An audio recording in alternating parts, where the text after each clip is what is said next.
I'll be really interested to see what my wines from this vintage look like in bottle. You can always see the joy of the person making the wine in the wines, but I think it's undeniable. You know, I'll be interested to see how the wines in the bottle look, if they'll be bouncy or if they'll be a little bit subdued. This is the Deep in the Weeds podcast. I'm Anthony Huckstep.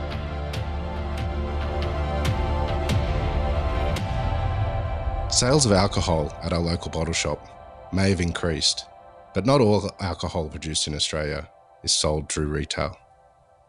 In fact, the humble cellar door and restaurants are the only platform for many small producers. The restaurant floor is a way for sommeliers to showcase the innovation and talent of our incredible winemakers. But with restaurants limited to takeaway, many no longer have a pipe to market. Charlotte Hardy has made wine all over the world and now owns Charlotte Dalton Wines in South Australia's Adelaide Hills. Charlotte, how are you going? I'm doing pretty well, thank you. Listen, I'd like to get your perception on an experience on what has happened from this pandemic, being a small operator. That first when you first started noticing changes, can you tell us what the impact was? Yeah, it was pretty sudden. So because I am a small brand, I set my brand up 5 years ago and I was still working full-time. So I have distributors nationwide, wonderful distributors, and they obviously sell into restaurant and independent bottle stores. I don't sell into any of the big chains or any of the larger places. So pretty much overnight when those restaurants closed, my sales just plummeted. Can you give us a scale of your business? There's so many small producers in Australia. What's the size of your business?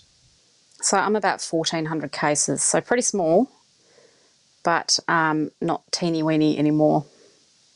It's my living, it's our bread and butter. It's the food on the table. What sort of initiatives have you had to put in place straight off the bat to sort of deal with that immediacy of that kind of that shutdown? So that was quite tricky, really. So we have a cellar door. I have a cellar door with my partner, Ben. He has another wine brand, Cook Brothers, and that had been going really well down at Port Elliot. So we'd sort of based our new business plan in recent months around selling a bit of wine through there. So that closed. So obviously it's just without the restaurants there initially, they just closed and there was nothing. We started thinking, obviously, discounting online, which I was really uncomfortable with for a couple of reasons. Firstly, there's not that much fat in my brand. And secondly, I didn't want to cheapen my brand. Like, my brand is priced where it's priced because the wine is worth what it's worth. So I did that a couple of times, a few sort of Instagram posts, 25% off, 20% off, but it felt awful. So then I was really thrilled when the local restaurant industry, they just picked themselves up and just restructured their businesses. And so many of them are now selling takeaway with wine, and that has really helped. And I also, to my mailing list, I do just 2-day specials. And that's been really good because my loyal supporters are supporting me still, and that's helping a lot. Can you sort of paint a picture for us of why small producers, their pipe to market is through restaurants and not really part of the bigger retail alcohol brands in Australia? Well, we're small, so quite often the big companies need big volume to shift. And on a personal note for me, I like my wine to be accessible to everyone, the people that are going out for dinner, the people that are shopping at their small independent retail. I like to be accessible in the local market, so supporting local restaurants, local bottle stores, not huge overseas owned or big corporation owned businesses. So distribution is the distribution company that I use, the companies that I use, they are small and they do target those little places and they get the wine in front of the people where I want it to be and where the story is still told about the brand. So you're going into a bigger bottle store and grabbing a bottle off the shelf. You don't know, you don't know what you're drinking. You don't know the story behind it. It's not, you just don't find out. You take it home, you drink it. you don't get the full experience. But the places where my wines are sold, they, the story's there. If it's a small independent retailer, they know I've been in there, I've spoken to them. Or a restaurant, I've been in there, I've spoken to them. They know how it's made. They know the care that's put into it. They know my story. They know the background of the wine. They know why I make it. And it's just nice to have the wine available to those people. It's important. When we were talking to sommelier Chris Morrison, he said there's no better place on the planet to sell wine than the restaurant floor, and that doesn't exist at the moment. How important is that, do you think, to Australian wineries, and how do you see the future of that on-premise wine market? Gosh, I see hopefully the future. Well, firstly, I think that our people that own those establishments are amazing because they're really good at thinking outside the box. They don't give up. They just go in. They're just doing it. So in my mind, the future is really bright. They're just going to jump up. They're going to be enthusiastic, and it's going to it's going to be big. People are going to be out supporting them, I hope, because when there were bushfires down here, all over Australia, the Australian hospitality industry, I can't think of anyone that didn't jump on board and raise money for that. And so I hope that, and not just for winemakers, but for everyone that lost something. So I hope that the population of Australia get behind them and give them back something. There's that. And also there's collaborations. All these collaborations that have come out through this are enormous. All the egos dropped out of it. People are just getting together and with the common goal of people doing well and getting back up on their feet. So I think that hopefully, I do think that will continue, that the collaborations between different venues, between different producers, between different winemakers, it's huge. It's awesome. It's amazing. Can you give us some examples of how some of the initiatives that restaurateurs and chefs have benefited you and your product with some of the ways that they've adapted and allowed sales of your wine? Yeah. So down here, there's a great company called Chefs on Wheels. It's got some pretty rock star chefs involved. It's got Paul Baker, Emma McCaskill, just really great people. And they're out delivering. They're making amazing food and delivering wine as well. So they've put me on their list. They only have a few people. And they're doing really great food. So they're doing affordable food. So for the people that couldn't necessarily afford to go out every week and eat, they're also filling that void as well. So they're doing family-sized, delicious, affordable food. So it's such a good initiative. And then places like Africola that are open for takeaway. So they've got takeaway wine as well. So that it's almost like having the restaurant in your lounge, I guess. So there's still a wine list to choose from, and it's amazing. I think a lot of us take for granted or don't quite know the level and what's involved in producing wine. We can go to a bottle shop and say, well, I don't want to spend more than $20, or you're in a restaurant, you might not want to spend more than $50. What does it take to make a wine? And can you tell us a bit about your wines?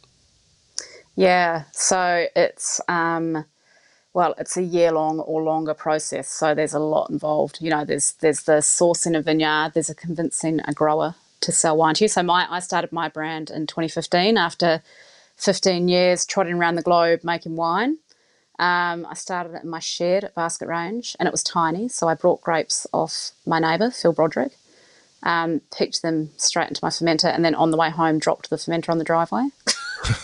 And all the grapes spilt all over the driveway. So there's a bit of terroir in that first vintage from the driveway.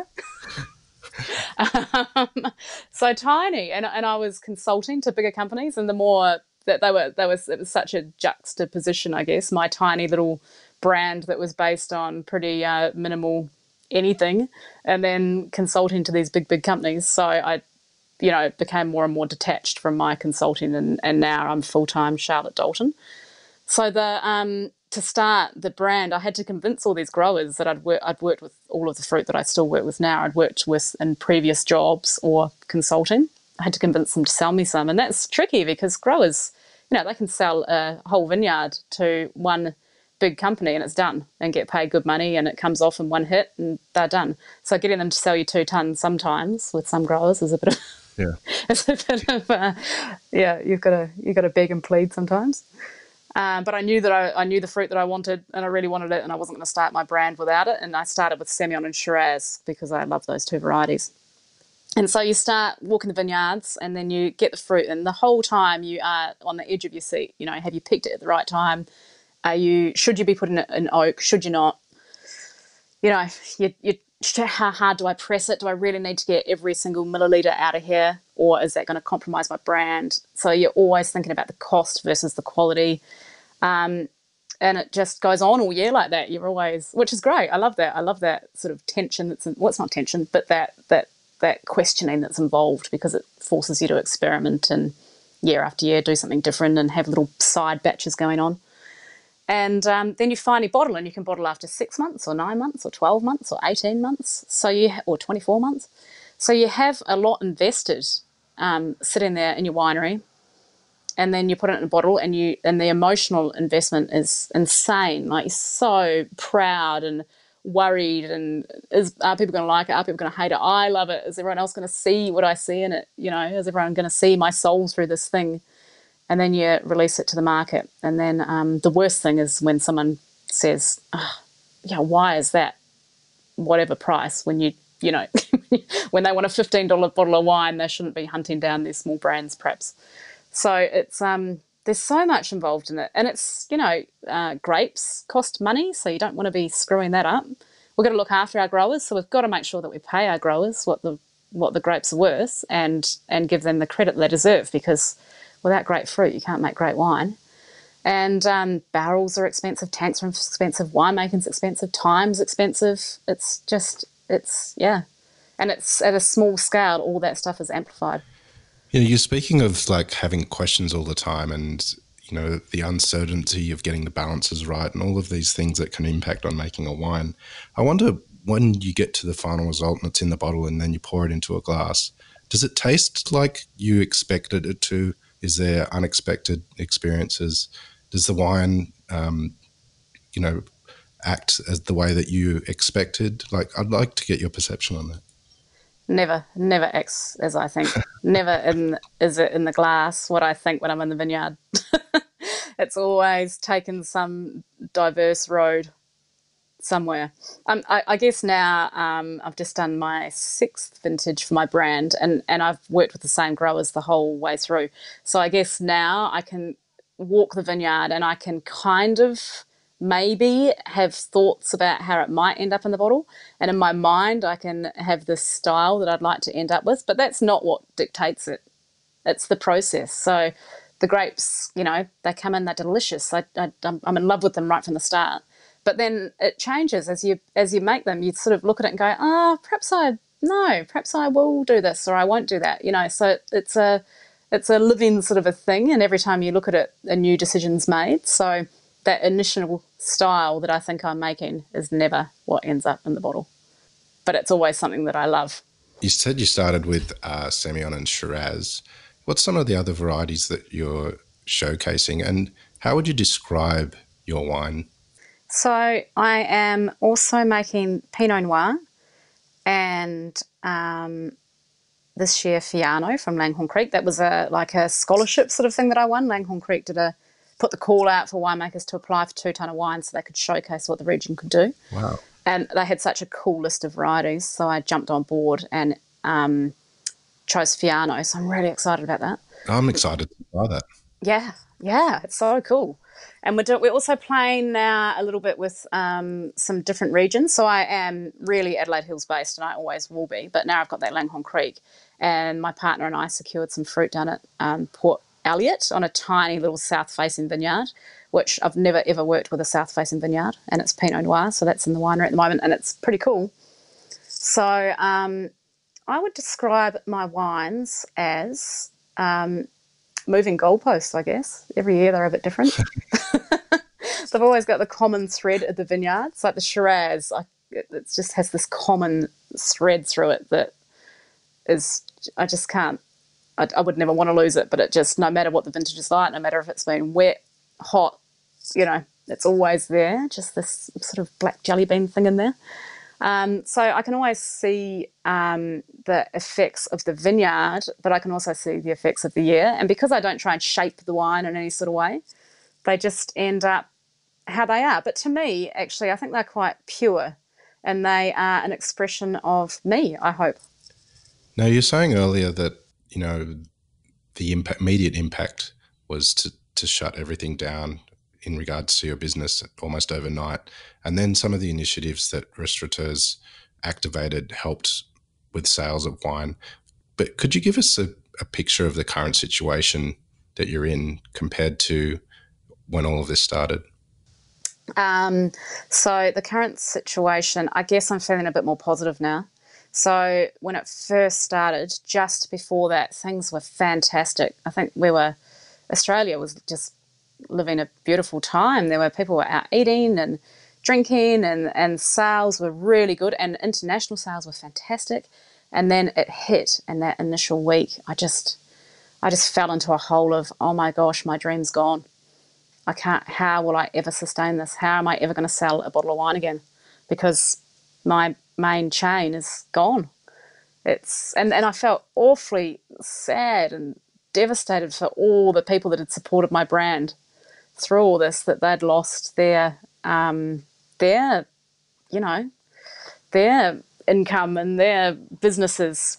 But I guess after a few days of this, I realised that they were pulling themselves back up, so I could probably pull myself back up too. So now I feel positive. I feel almost a little bit excited about when things kick off again.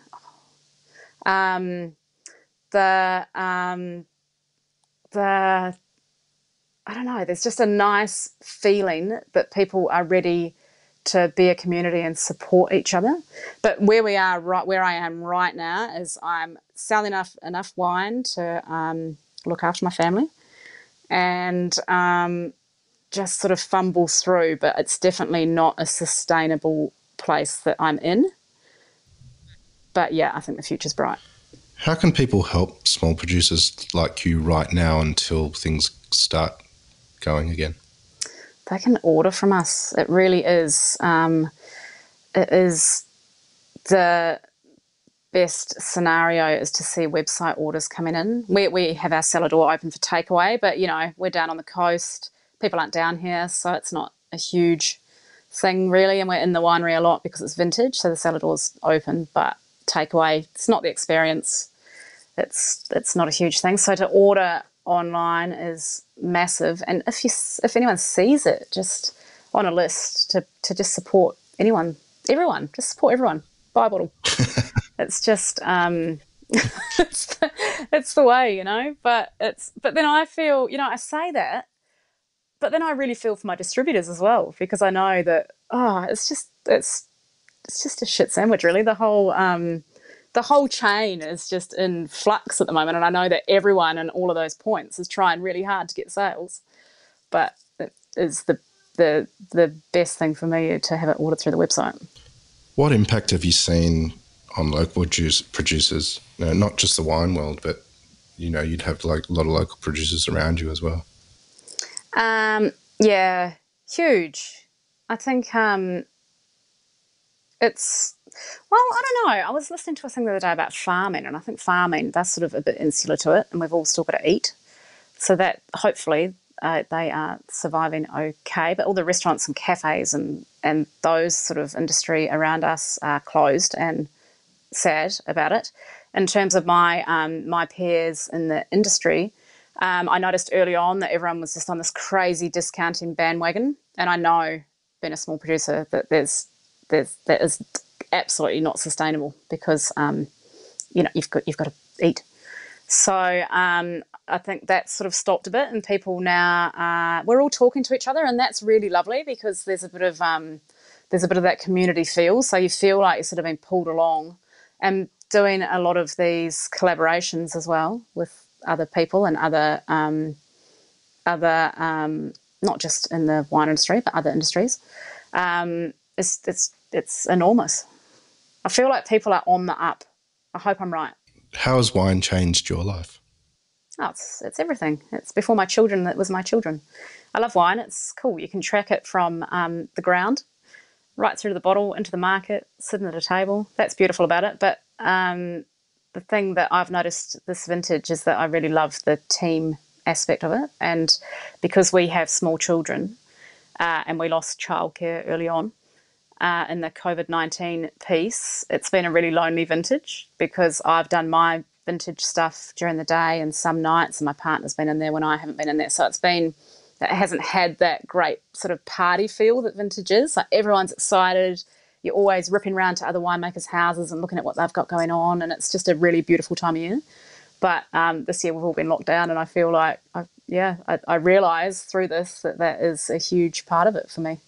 It's also changed my life because we travel. We travel so much. We travel to all these amazing places where we sell wine and to different wine regions because we're hungry to know and we're hungry to see what's out in the world. And wine regions are always in beautiful places, so we're pretty fortunate.